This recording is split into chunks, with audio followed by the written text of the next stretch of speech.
உன்னை வீட்டை விட்டு துரத்திட்டாங்க. உன் பர்த்டே எல்லாம் ஞாபகம் வச்சிருப்பாங்களா? ஏன் கதிர் நீ இதுக்கெல்லாம் ஓவரா ஃபீல் பண்ணிட்டு இருக்க? அங்க உன்னை நினைக்க ஒருத்தரும் இல்ல.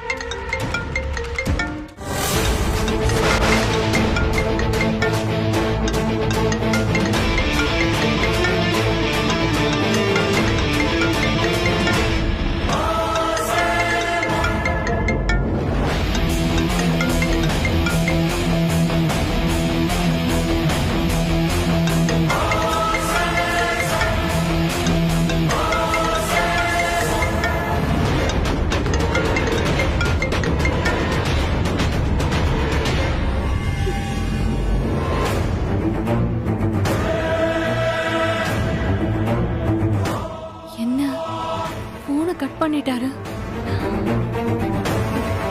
ப்ளீஸ் போன் எடுங்க ப்ளீஸ்.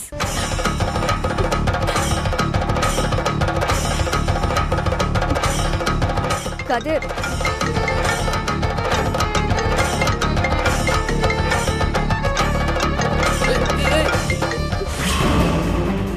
ஏன் போன் எடுக்க மாட்டேங்கிறீங்க?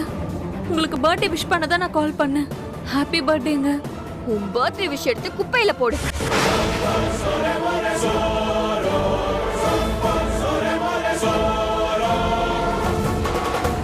அவர் எங்க?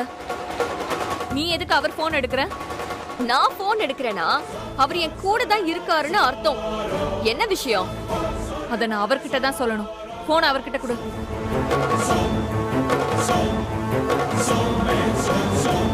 உன்கிட்ட பேசலாம், நான் போன் பண்ணல. அதெல்லாம் கொடுக்க முடியாது. நீ கதிர் கிட்ட பேசுறதுல எனக்கு விருப்பம் இல்ல. நீ யார்கிட்ட பேசிட்டு இருக்கன்னு தெரிஞ்சுதான் பேசுறியா? நான் அவரோட வைஃப்.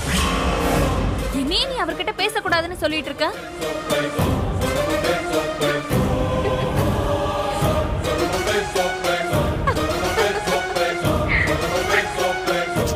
இதெல்லாம் ரொம்ப கிரிஞ்சா இருக்கு காவ்யா.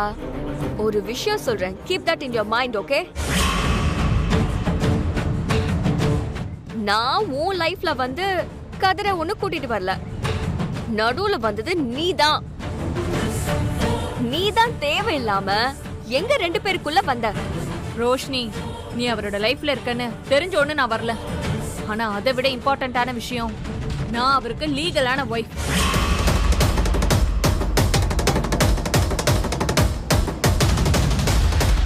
அவர் என்ன அக்செப்ட் பண்ணி தான் எனக்கு தாலி கட்டியிருக்காரு. புரியுதா? வாவ், நல்லா பேசுற காவ்யா. நான் கூட நீ ரொம்ப அப்பாவியா இருப்பியோன்னு நினைச்சேன். பரவாயில்ல, ஸ்ட்ராங்கா தான் இருக்க. இங்க பாரு காவ்யா, நீ வைஃப், தாலி கட்டியிருக்காரு, இந்த சென்டிமெண்ட்ஸ்ல இனிமே எதுவுமே வேலைக்காகாது.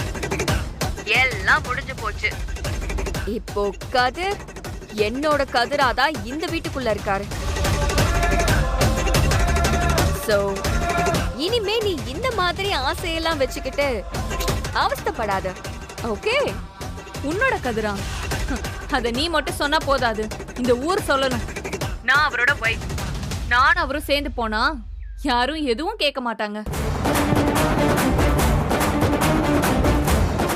ஆனா நீயும் அவரும் சேர்ந்து இருக்கிற ரிலேஷன்ஷிப்க்கு என்ன பேர்னு தெரியுமா?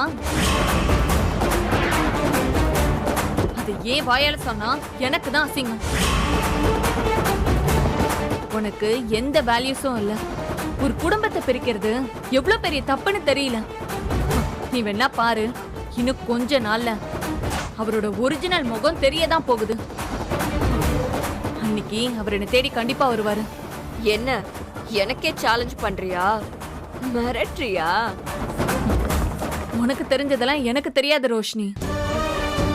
அவர் மேல நான் வச்சிருக்கிறது உண்மையான பாசம். என்ன அவர் கூட சேர்த்து வைக்கும். நான் முறைப்படி கல்யாணம் பண்ணி நல்ல மனைவியா இருந்ததுனாலதான் நான் இதை சொல்றேன். உன்ன மாதிரி வெட்டியா பேசியெல்லாம் எனக்கு பழக்கம் இல்ல. ஐயோ அப்பா, என்ன இவ்ளோ எமோஷன்ஸ் கொட்டுற? உனக்கெல்லாம் இனிமே கதிர் மனசுல இடமே இல்ல. உன்னை பேச விட்டது என்னோட தப்பு. என்னோட டே உன்னால ஸ்பாயில் ஆயிடுச்சு. இப்ப அவர்கிட்ட போனை தர முடியுமா முடியாதா? நோ, நோ வே. கதிர் உன்கிட்ட பேச மாட்டான். அவன் என்னோட லவ்வர்.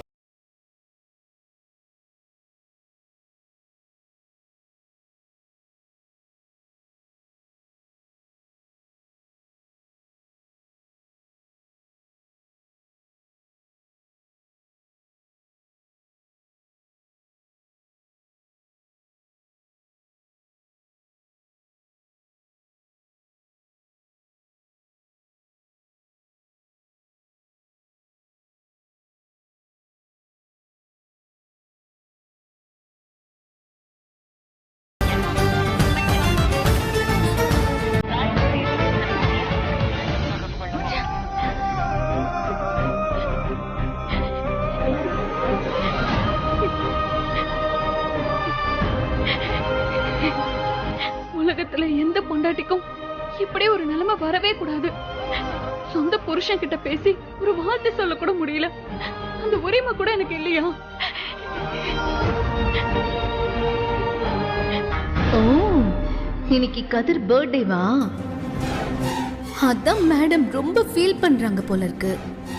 இந்த மேட்டரை வச்சு இன்னைக்கு இந்த காவிய வாழ வச்சு மென்டல் டார்ச்சர் கொடுக்குறேன்.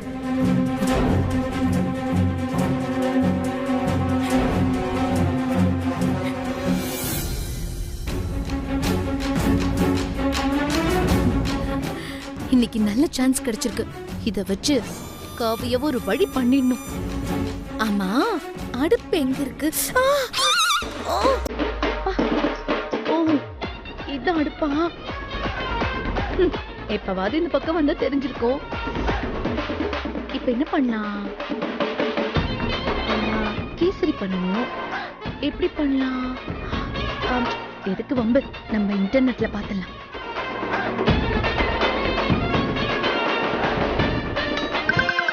ரவா கேசரி எப்படி பண்ணுறதுன்னு பார்க்கலாம். இந்த ரவா கேசரி பண்ணுறதுக்கு நான் இன்றைக்கி 1 கப் ரவை எடுத்திருக்கேன். ரவையை நெய்யில் நல்லா வறுத்தாதான் கேசரி நல்லா டேஸ்ட்டாக இருக்கும். ரவை வறுக்கிறதுக்கு முன்னாடி நம்ம கொஞ்சம் முந்திரி பருப்பையும் கிஸ்மிஸ் பழத்தையும் நெய்யில் வறுத்துடலாம். இது மாவு, இது இல்ல.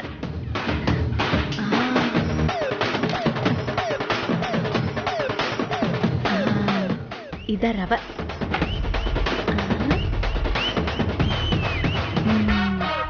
இதான் சக்கரை.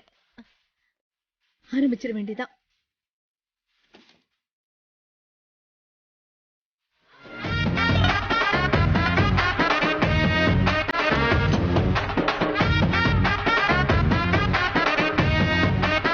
இவ என்ன பண்றா? எப்படி போடணும்? ஏய், என்ன இது? இல்ல, இவ்ளோ பெரிய வீட்ல உன்னை எல்லா இடத்துலயும் பார்த்துட்டேன். ஆனா கிச்சன்ல இதான் ஃபர்ஸ்ட் டைம் பார்க்கறேன். ஏய், இப்ப என்ன செஞ்சுட்டு இருக்க? அச்சோ, நீங்க வேற. எல்லாம் இந்த வீடியோ பார்த்து செஞ்சிடலான்னு இருந்தேன். இப்போ ஒரே குழப்பமா இருக்கு.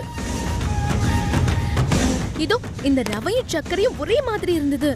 ஆனா நான் டேஸ்ட் பண்ணி பார்த்தேன். இது இனிப்பா இருந்தது. அப்போ இது சர்க்கரை தான், அப்போ இது ரவை தான். இத எவ்வளவு போடணும்? அட லூசு, என்ன காமெடி பண்ணிட்டு இருக்க?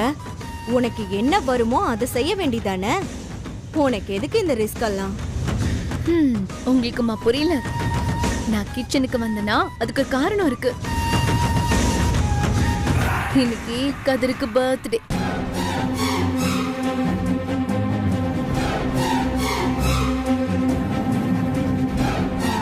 ஆமால, நானே மறந்துட்டேன். அவன் தான் வீட்லயே இல்லையே இப்போ. அதெல்லாம் சரி, அதுக்கும் நீ கிச்சன்ல இப்படி எல்லாம் பண்ணிட்டு இருக்கிறதுக்கும் என்ன சம்பந்தம்? அங்கதான் நீங்க இந்த ஹேமாவை புரிஞ்சுக்கணும். காவியா காலையில இருந்து கதிரை நினைச்சு ஒரே ஃபீலிங், எமோஷனலா ரொம்ப கஷ்டப்பட்டுட்டு இருக்கா. இப்போ நான் ஒரு கேசரி கிண்டி எல்லாருக்கும் கதிர் பர்த்டேன்னு கொடுத்தேன்னு வச்சுக்கோங்க. கொடுத்தேன்னு வச்சுக்கோ, என்ன நடக்கும்? என்ன நடக்கும்? எல்லாரும் இந்த கதிரை ரொம்ப மிஸ் பண்ணுவாங்க. காவியா எமோஷனலா பிரேக் ஆவா, கஷ்டப்படுவா. அப்புறம் அவளை இதே மாதிரி சம்பவம் செஞ்சு மூட்டை கட்டி அனுப்பிட வேண்டியதா. ஆனா ஹேமா, நீ மண்டை கலந்த கேஸ் நினைச்சேன். ஆனா மண்டையே இல்லாத கேஸ்ன்னு இப்பதான் புரிஞ்சுது. என்ன என்ன வேணாலும் சொல்லிக்கோங்க, ஆனா என் அறிவை பத்தி சந்தேகப்படாதீங்க. அதுல எனக்கு சந்தேகமே இல்லம்மா.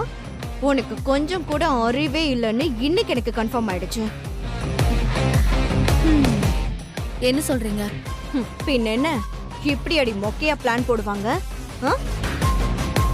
இப்ப மட்டும் கதிருக்கு பர்த்டே நான் கேசரி செஞ்சேன்னா அக்கா கிட்ட கொண்டு போய் மட்டும் பாரு.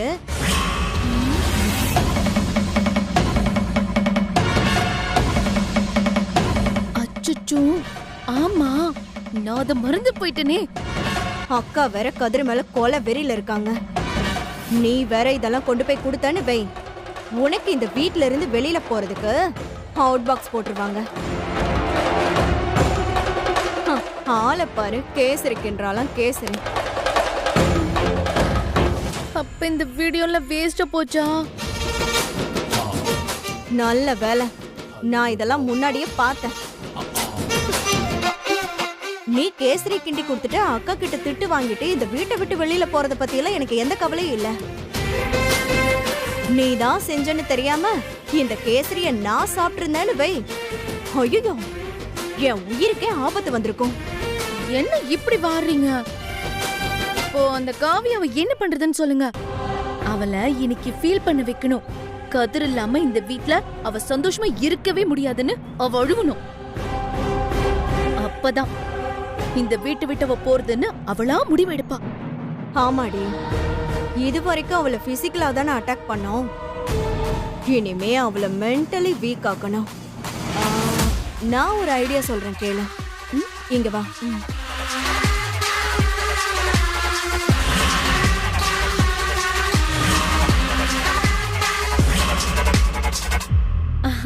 செம்ம சூப்பர் ஐடியா. ஆனா நீங்க இந்த மாதிரி விஷயத்துல எல்லாம் கிங்கு. இதே மாதிரி பண்ணிடுவோம். முட்டாள், ஜென்ரைய மாத்திரையே குயின்னு சொல்லுடி, அதுதான் பொருத்தமா இருக்கும்.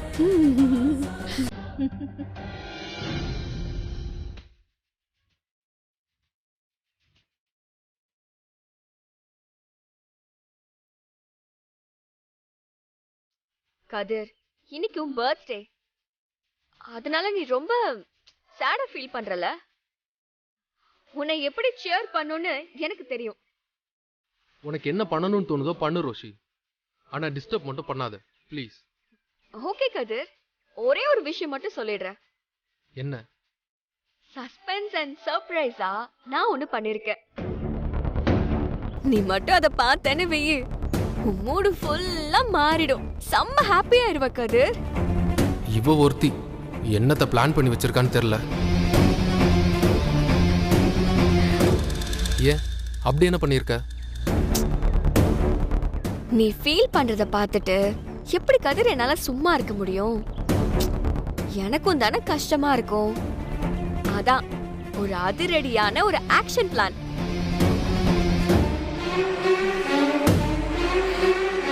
ரொம்ப சஸ்பென்ஸ் வைக்காத, என்ன நேரா சொல்லு. சொல். எஸ், அந்த சர்ப்ரைஸ் வந்துருச்சு. நான் போய் வாங்கிட்டு வரேன், நீ வெயிட் பண்ணு.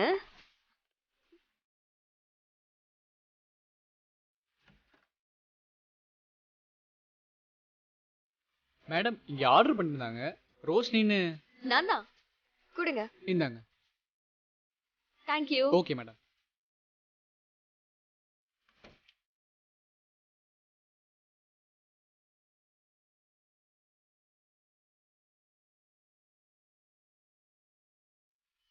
பிரிச்சு பாரு கதிர்.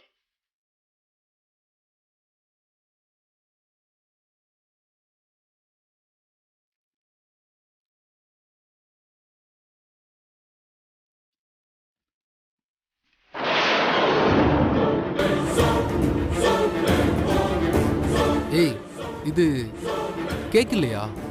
என்ன கதிர், இன்னும் சின்ன பையன் மாதிரி கேக் எல்லாம் கட் பண்ணிட்டு பாரு. நான் உனக்கு எவ்வளவு பெரிய சர்ப்ரைஸ் கொடுத்திருக்கேன். எடு கதிர்.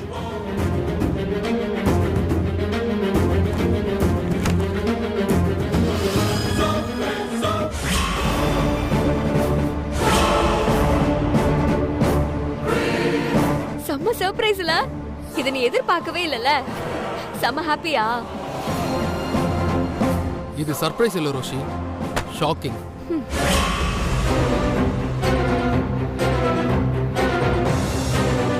ஷாக்கு நமக்கு இல்ல, உன் ஃபேமிலிக்கு.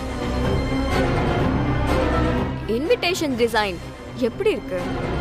சூப்பரா இருக்குல்ல? என்னோட செலக்ஷன் தான். இது இது என்ன ரோஷி திடீர்னு இன்விடேஷன்லாம் பிரிண்ட் பண்ணி? எனக்கு புரியல. என்ன கதிர், நம்ம அப்பவே பேசினது தானே. நீதான் அம்மா அப்பா ஃபேக்டரி மில்லுன்னு ரொம்ப ஃபீல் பண்ணிட்டு உட்கார்ந்துட்டு இருந்த. நான் அப்படியே சும்மா இருக்க முடியுமா? அதான் நான் இன்விடேஷன் ஆர்டர் பண்ணேன். அது என்ன, ஒரே ஒரு இன்விடேஷன் மட்டும் இருக்கு? எப்பவுமே குண்டு சின்னதா இருந்தாதான் பாதிப்பு பெருசா இருக்கும். இந்த இன்விடேஷன் உன் வீட்டுக்கு மட்டும் ஸ்பெஷலா அடிச்சது. இந்த குண்ட போய் உன் வீட்ல கொடுத்தா அப்படியே பாம் பிளாஸ்ட் தான். கொண்டு போய் கொடுத்து உங்க மொத்த குடும்பத்தையும் கதற விடுறேன் பாரு.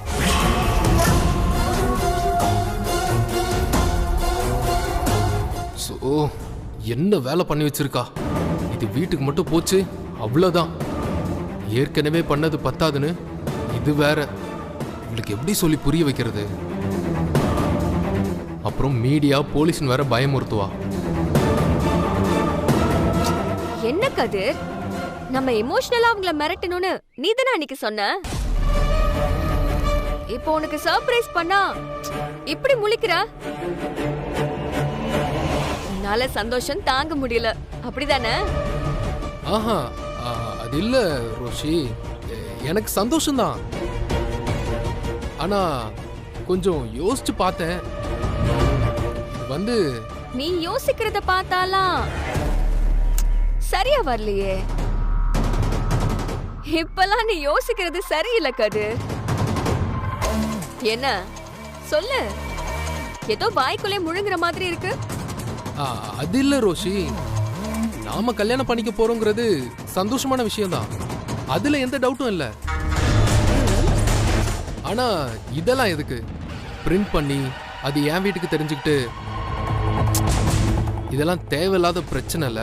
ஏன் சொல்ல மாட்ட? அன்னைக்கு அவங்கள எமோஷனலா அட்டாக் பண்ணணும்னு நீ தானே சொன்ன. இன்னைக்கு அவங்க மேல சிம்பதி வந்துருச்சா?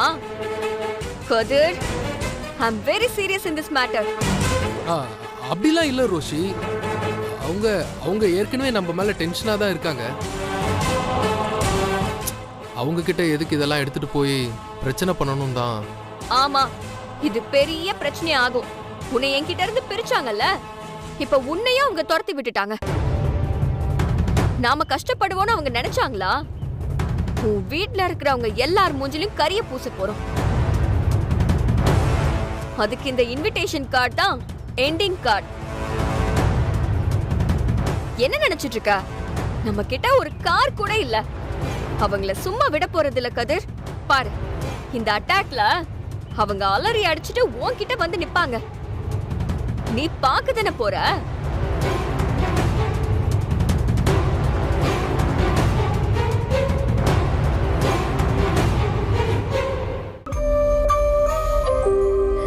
அந்த ரோஷினி என்ன வார்த்தைலாம் பேசினா? அவர் கூட தான் இருக்காரா? இதெல்லாம் கேட்டு சும்மா இருந்தாரான்னு தெரியல.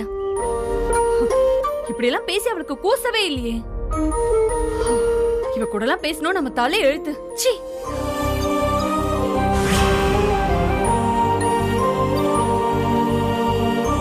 அக்கா, டேப்லெட் எடுத்துக்கிட்டியா? டேப்லெட் தீந்து போச்சுன்னு சொல்லிட்டு இருந்த. நான் போய் வாங்கிட்டு வந்துடுறேன். சரி, இந்தா இது குடி. இந்தாக்கா.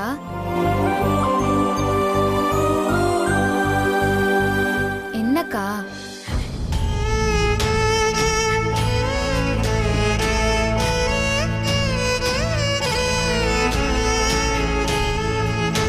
அக்கா, கதிர் மாமாவை நினைச்சிட்டு இருக்கியா?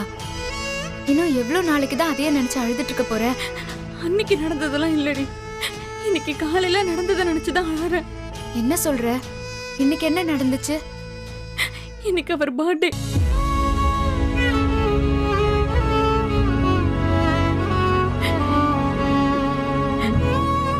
ஓ, இன்னைக்கு கதிர் மாமாக்கு பர்த்டேவா? எங்களுக்கு கல்யாணம் ஆனதுக்கு அப்புறம் அவருக்கு வர முதல் பர்த்டே. அவர் கூட இருக்கணும், கோயிலுக்கு போய் அர்ச்சனை பண்ணிட்டு வரணும்னு அவ்வளோ பிளான் இருந்துச்சு. அவருக்கு பிடிச்ச ஷர்ட்லாம் கூட வாங்கி வச்சிருந்தேன் இந்திரா.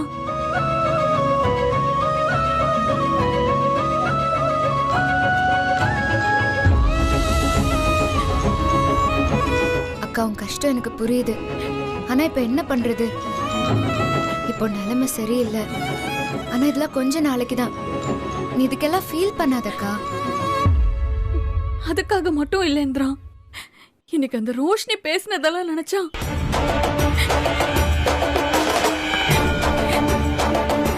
ரோஷினி கிட்ட நீ பேசினியா? என்னக்கா பேசுன? அவ எதுக்கு உன்கிட்ட பேசுனா? உரிமையா இருடி, அவ பேசல, நான் தான் பேசினேன்.